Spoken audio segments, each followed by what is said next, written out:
Halo, Assalamualaikum. Ketemu lagi.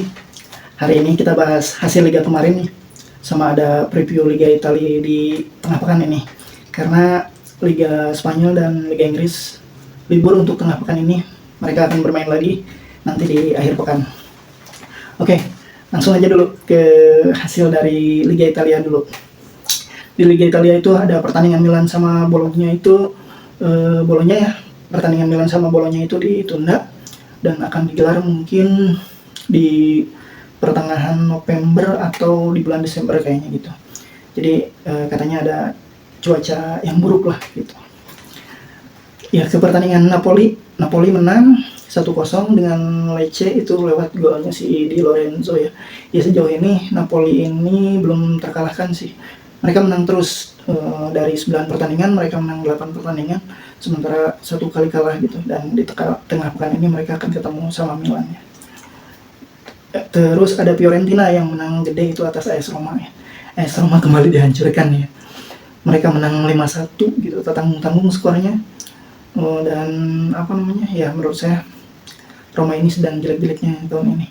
Mereka mungkin bakal terlempar dari posisi 6 besar, dan mereka sejauh ini udah ganti pelatih, masa harus ganti lagi ya.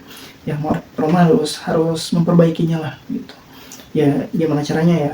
Salah satunya memang dengan ganti pelatih juga gitu. Terus ada pertandingan big match nih, Grande Partita antara Juventus melawan Inter Milan. Ini Inter Milan menjadi tuan rumah duluan ya. Skor akhirnya itu 4-4 dan ini sangat seru sekali. Saya nonton pertandingan ini ya. Pertama itu jadi jalannya laga jual beri serangan, dan Juventus akhirnya bisa mencetak lebih dari 3 gol ya di pertandingan ini gitu. Ya, pertamanya itu ada gol dari si penalti si Zielinski ya. Itu pelanggaran oleh si Danilo kepada si Marcus Thuram di kotak penalti. Sebenarnya itu sentuhannya sedikit sih, cuman karena di kotak penalti ya tetap penalti gitu.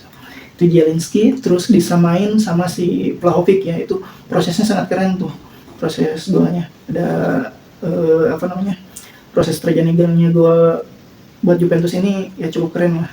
Dibalas sama Vlahovic, kemudian Juve mencetak gol lagi itu lewat si Timothy Weah ya, dan Inter mencetak gol lagi itu lewat si Mkhitaryan ya. Itu golnya umpannya sangat keren juga tuh, dari build up dari belakang gitu, dan ya Mkhitaryan berhasil menyelesaikannya gitu. Terus kemudian Inter berbalik gol lagi lewat golnya si Dumfries ya, lewat golnya Dumfries. Lewat golnya Dumfries, kemudian mereka mencetak gol lagi lewat penaltinya si Zielinski lagi gitu. Nah, itu saya pikir Inter akan menang ya di pertandingan ini, tapi ternyata Juve berhasil mencetak gol lagi lewat 2 gol si Yildiz ya. Itu golnya ya cukup keren juga tuh, gol pertama dan gol keduanya. Ya, ini pertandingan sangat seru sekali. Kayaknya ini pertandingan terbaik Liga Italia deh untuk musim ini di pertandingan ini, karena ya saling jual beli serangan, dan saya pikir Juventus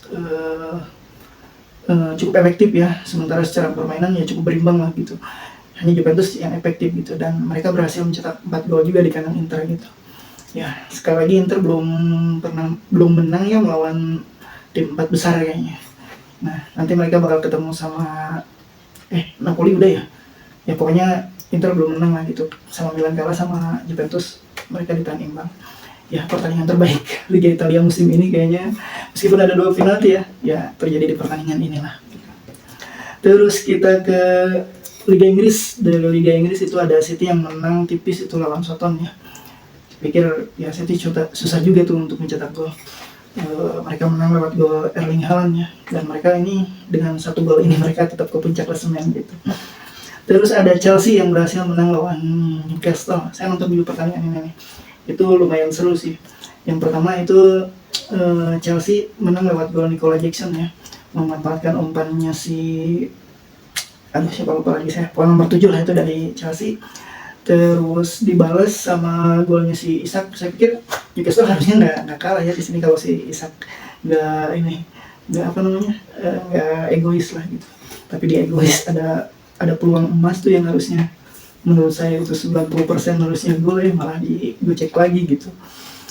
Terus Chelsea mencetak gol kemenangan itu lewat si Cole Palmer ya, dari serangan balik tuh. Dan ya ini hasil yang bagus untuk Chelsea, karena menurut saya Chelsea musim ini nggak ketebak nih. Ya Enzo Maresca berhasil menyatukan tim ini dan mereka berhasil step up gitu dari musim-musim sebelumnya gitu. Dan ya sekarang Chelsea dalam masa transisi, saya pikir mereka kalau untuk 4 besar mereka bisa, kalau untuk juara kayaknya belum ya gitu. Itu Chelsea. Terus ada MU yang kalah sama West Ham. Saya juga nonton pertandingan ini. Ya MU sebenarnya di pertandingan ini MU tuh sangat kurang beruntung lah, atau mereka sial mungkin di pertandingan ini, karena ada 2 kena tiang sama ada ya kalahnya di penalti di penghujung pertandingan ya di menit 89 tuh. Saya pikir yang menonjol di pertandingan ini itu si Garnacho ya, tapi dia cukup egois juga gitu. Ada momen harusnya itu diumpan gitu, bukan ditendang gitu. Ya kalau dia masih muda sih gitu si Garnacho ini, jadi harusnya ada pemain yang ya bisa ngejagain ini anak gitu. Dan si Hoyland juga bermain baik ya, hanya MU kurang beruntung aja di pertandingan ini. Ya West Ham mencetak gol pertamanya itu lewat siapa saya lupa lagi tuh, strikernya lah pokoknya gitu. Terus dibalas sama golnya si Casemiro, dan ada gol penalti itu dari pemain West Ham di menit terakhir. Ya MU sangat dirugikan, MU sangat rugi lah, bukan dirugikan ya di pertandingan ini.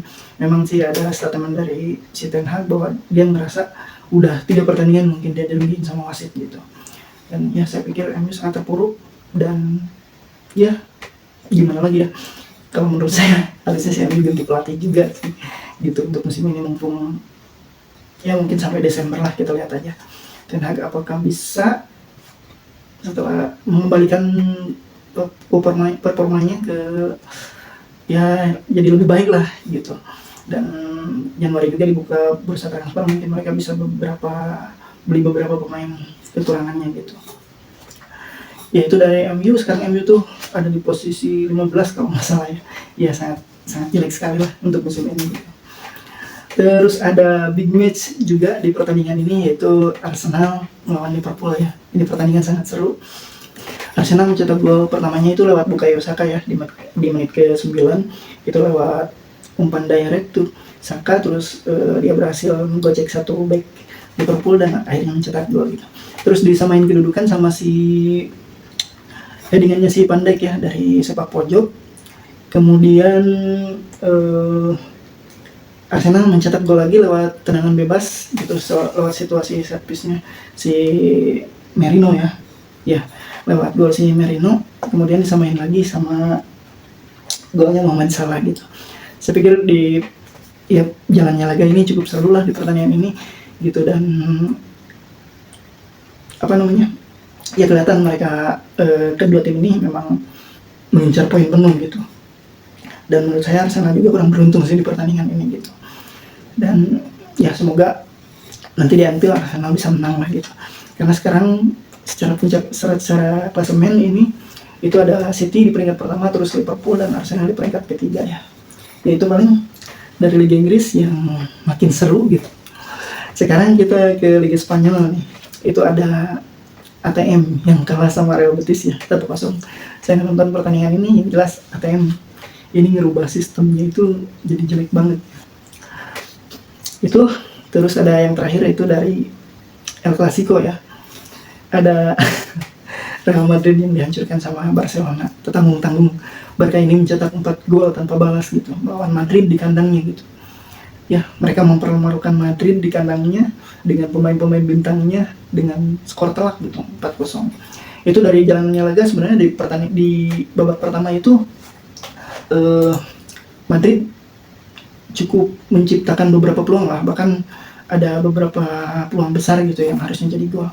Tapi ya ada offset trap juga dari para pemain Barcelona. Itu Real Madrid sampai 12 ya offsetnya.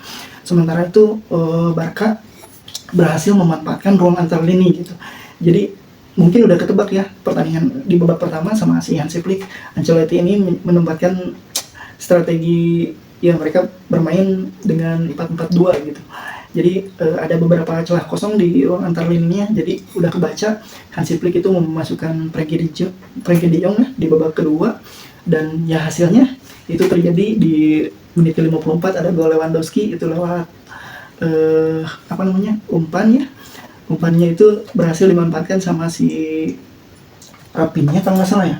Terus kemudian terobosan ke Lewandowski dan berhasil mencetak gol pertamanya. Terus kedua itu ada gol headingan dari Lewandowski juga selama 2 menit mungkin ya, 5 menit 54 dan 56. Terus ada gol dari Lamine Yamal itu di menit 68 kalau nggak salah. Dan ada gol chip dari si Rafinha ya gitu. Jadi sebenarnya ya nggak heran juga sih sebenarnya gitu kalau Barca bisa menang, karena Barca bermain dengan sistem, sementara Madrid untuk musim ini mereka belum menemukan pakemnya gitu yang pasti, karena Ancelotti masih bingung kayaknya untuk menempatkan Mbappe itu harusnya kan kalau dia bagus tuh di sisi kiri ya, sementara di sisi kiri itu udah ada si Vinicius Junior gitu, jadi agak bingung juga gitu. Mereka sempat bermain dengan 4-2-3-1, terus 4-3-3, terus 4-4-2 diamond, dan kemarin lawan Barca mereka bermain dengan 4-4-2 gitu sistemnya, dan ya nggak jalan sama sekali. Bellingham nggak kelihatan, terus siapa lagi, Valverde biasa-biasa mainnya, nggak begitu kelihatan juga gitu. Sementara dari pemain Barca yang notabene-nya ini pemain baru 1-2 tahun muncul, itu berhasil menjalankan sistem si Hansi Flick dengan baik gitu.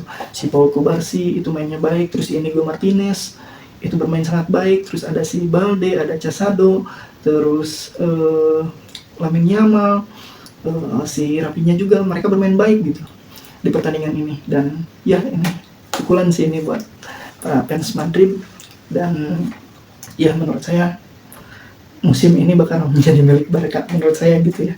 Sekarang mereka memimpin klasemen dengan 30 poin, sementara Madrid ada di posisi kedua dengan 24 poin. Ya kalau sejauh ini sistemnya ini Barca ini berjalan dengan baik, sementara Madrid belum menemukannya, yang menurut saya Barca untuk musim ini yang bakal jadi juara. Itu paling dari Liga Spanyol, Italia, dan Inggris. Ya kita ke preview aja sedikit nih. Untuk pertandingan pekan ini Milan akan ketemu sama Napoli ya. Ya secara head to head sebenarnya Milan unggul jauh ya dari Napoli ini. Secara head to headnya gitu, Milan berhasil menang 3 kali kalau nggak salah, sementara 2 hasil lainnya itu draw. Yang menurut saya Milan harus menang di pertandingan ini karena mereka harus menghentikan poinnya Napoli nih yang sejauh ini sempurna lah gitu. Ya semoga saja, kita lihat aja di pekan ini. Terus ada Inter yang akan tandang ke Empoli ya. Ya itu secara 5 pertemuan terakhir sebenarnya Empoli bisa mencuri 1 kemenangan sih, sementara sisanya ya Inter sih. Terus ada Juve yang akan ketemu sama Parma. Ya secara statistik jauh banget ini. Juve menang 4 kali, Parma hanya bisa menahan hasil imbang gitu dari 5 pertemuan terakhirnya.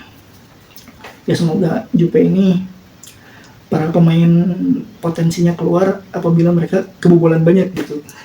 Kayak lawan RB Leipzig ya. Leipzig itu bisa mencetak 2 gol, Juve mencetak 3 gol. Terus melawan Inter kemarin, Inter mencetak 4 gol, Juve mencetak 4 gol juga. Kayaknya harus kepancing sama itu nih kalau Juve. Terus ada Roma yang harus menang melawan Torino. Itu paling untuk tengah pekan ini.